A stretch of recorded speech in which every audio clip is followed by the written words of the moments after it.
Mes frères, mes sœurs, le thème de notre méditation de ce jour est celui de la résurrection. L'évangile que nous venons d'entendre nous présente une confrontation entre les Sadducéens et Jésus sur la question épineuse de la vie après la mort. Rappelons que les Sadducéens étaient un groupe très influent de prêtres, de riches marchands et de propriétaires terriens qui avaient des tendances plutôt conservatrices. Ces hommes constituaient un parti religieux juif et ils n'acceptaient aucun enseignement en dehors du Pentateuque, c'est-à-dire des 5 premiers livres de l'Ancien Testament. Ils rejetaient les doctrines de la résurrection, des anges et des démons. Ils professaient que la prospérité ou l'adversité était le résultat des propres actions d'une personne. Pour se moquer des pharisiens et de Jésus, ils présentent, d'après ce que nous venons d'entendre, la résurrection comme le prolongement de cette vie où l'on prend femme et où l'on fait des enfants. Au contraire, Jésus dénonce l'ignorance et le manque de connaissance de ses détracteurs en leur disant « N'êtes-vous pas dans l'erreur parce que vous ne connaissez ni les Écritures, ni la puissance de Dieu? Car pour Jésus, la résurrection tire son fondement des sources scripturaires et de l'immense puissance de Dieu. Pour preuve, le Verbe fait chair, la parole incarnée, nous donne le sens du verset 6 du chapitre 3 du livre de l'Exode qui dit ceci. « Je suis le Dieu de ton Père, Dieu d'Isaac, Dieu de Jacob. » Jésus explique que l'auteur de cette parole est le Dieu des vivants et non des morts. De fait, Jésus semble indiquer à ses interlocuteurs qu'Abraham, Isaac et Jacob sont bien vivants, quoique morts à nos yeux.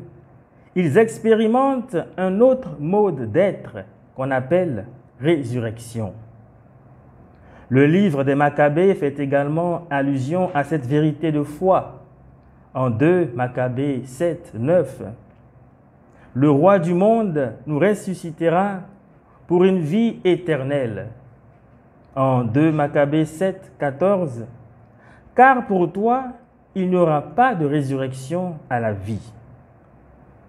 Il convient de signifier que contrairement à l'Ancien Testament qui est pauvre en références liées à la résurrection, le Nouveau Testament, lui, abonde en ce sens. Jésus en parle à plusieurs reprises, en particulier en Jean 11, 25. « Je suis la résurrection et la vie. Celui qui croit en moi, même s'il meurt, vivra. Et quiconque vit et croit en moi ne mourra jamais. » Et l'apôtre Paul de renchérir en disant en 1 Corinthiens 15, le verset 14, « Si Christ n'est pas ressuscité, notre prédication est vide, et vide aussi notre foi. » De là, il ressort que la vie bienheureuse est une vérité de foi qui prend appui sur les Écritures et sur notre expérience de foi avec le ressuscité. Les Sadducéens ne connaissent pas la puissance de Dieu parce qu'ils n'ont pas intégré ces paroles du prophète Isaïe. « Vos pensées ne sont pas mes pensées et mes chemins ne sont pas vos chemins, oracle du Seigneur. » Dans la pensée sadducéenne, on comprend la résurrection en termes de prolongement de cette vie à l'infini. Cette conception de la vie après la mort nous fait penser à l'idée de réincarnation. C'est une spiritualité qui gagne encore du terrain aujourd'hui et qui désigne un processus de survivance après la mort par lequel l'âme et l'esprit accompliraient des passages de vie successives dans différents corps. Si l'idée de prolongement d'une vie purement terrestre perdure, c'est parce que l'homme, dont la pensée est limitée, a du mal à s'imaginer une vie éternelle, autre que celle qu'il expérimente ici-bas.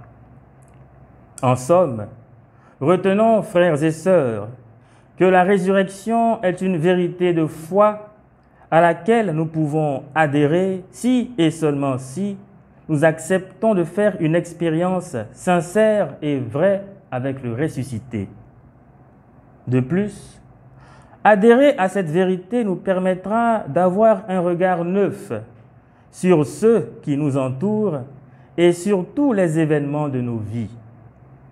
Nous arriverons ainsi à intégrer le fait que la vie présente n'est pas un but, une finalité qu'il faut garder et posséder envers et contre tout, mais plutôt un passage vers une vie pleine et entière.